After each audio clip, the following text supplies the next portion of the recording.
నా బిడ్డ పొద్దున్నుంచి సాయంత్రం వరకు పొలంలో పనికెళ్ళొచ్చినా రోజు గడవడం కష్టంగా ఉంది. మనమా ముసలి వాళ్ళమైపోయాం. మొత్తం కష్టం అంతా బిడ్డ మీద ఉంది. ఈ రోజు నుండి మన కష్టాలు తీరిపోతాయి నాన్న. నాకు విజయవాడ హాస్పిటల్లో హౌస్ కీపింగ్ లో ఉద్యోగం వచ్చింది. విజయవాడ అంటే రోజు వెళ్ళి రావాలిగమ్మా. బస్ ఛార్జీలు చాలా అవుతాయి కదా. సగం జీతం ఛార్జీలకే పోతుంది కదమ్మా.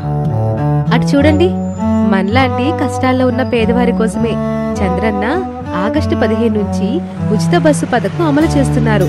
ఆంధ్రప్రదేశ్లో ఉన్న మహిళలందరికీ ఆర్టీసీ బస్సులో ఎక్కడి నుంచి ఎక్కడికి వెళ్ళినా సరే ఫ్రీనే, బస్ ఛార్జీలుండవు. రోజు విజయవాడ వెళ్ళొచ్చినా ఛార్జీలుండవా? అంటే సగం జీతం మిగిలిపోతుంది. చంద్రబాబు నా పెద్ద కొడుకు అన్నమాట ప్రకారం మహిళలకి ఉచిత బస్సు పథకం అమలు చేస్తున్నారు. ఇక మన కష్టాలని తీరిపోయినట్టే. నేను తిరుపతి వెళ్ళి వెంకన్న బాబు దర్శనం చేసుకుని మొక్కు తీర్చుకుని వస్తాను. తిరుపతి వెళ్ళాలంటే అంత దూరం బస్సు ఛార్జీలు? చెప్పానుగా నాన్న, ఆంధ్రప్రదేశ్లో ఎక్కడి నుంచి ఎక్కడికి వెళ్ళినా సరే బస్సులో ఛార్జీలుండవు. అంటే ఆ వెంకన్న బాబు తన దర్శనం కోసం కరుణించారు. అందుకే మన చంద్రబాబు ఉచిత బస్సు వరమిచ్చాడు. ఆగస్టు 15 నుంచి ఉచిత బస్సు పథకం అమలులోకి వస్తుంది. మహిళా ఉద్యోగస్తులకు, చిన్న చిన్న వ్యాపారస్తులకు, విద్యార్థులకు అభయమిస్తుంది.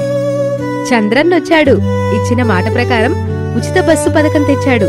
అందుకే ఇది మంచి ప్రభుత్వం.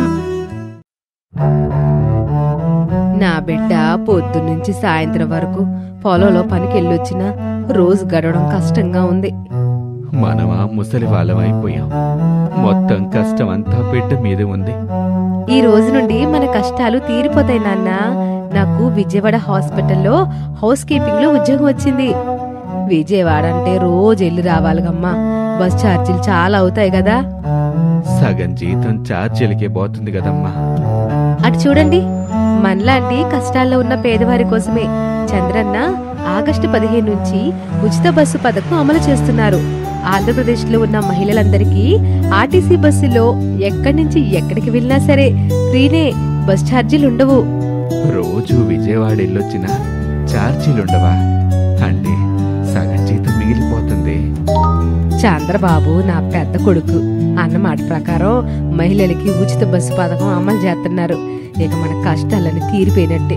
నేను తిరుపతి వెళ్ళి వెంకన్న బాబు దర్శనం చేసుకుని మొక్కు తీర్చుకుని వస్తాను. తిరుపతి వెళ్ళాలంటే అంత దూరం బస్సు ఛార్జీలు?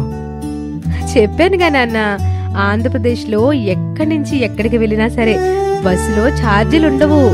అంటే ఆ వెంకన్న బాబు తన దర్శనం కోసం కరుణించారు. అందుకే మన చంద్రబాబు ఉచిత బస్సు వరమిచ్చాడు. ఆగస్టు 15 నుంచి ఉచిత బస్సు పథకం అమలులోకి వస్తుంది. మహిళా ఉద్యోగస్తులకు, చిన్న చిన్న వ్యాపారస్తులకు, విద్యార్థులకు అభయమిస్తుంది. చంద్రన్నొచ్చాడు. ఇచ్చిన మాట ప్రకారం ఉచిత బస్సు పథకం తెచ్చాడు. అందుకే ఇది మంచి ప్రభుత్వం.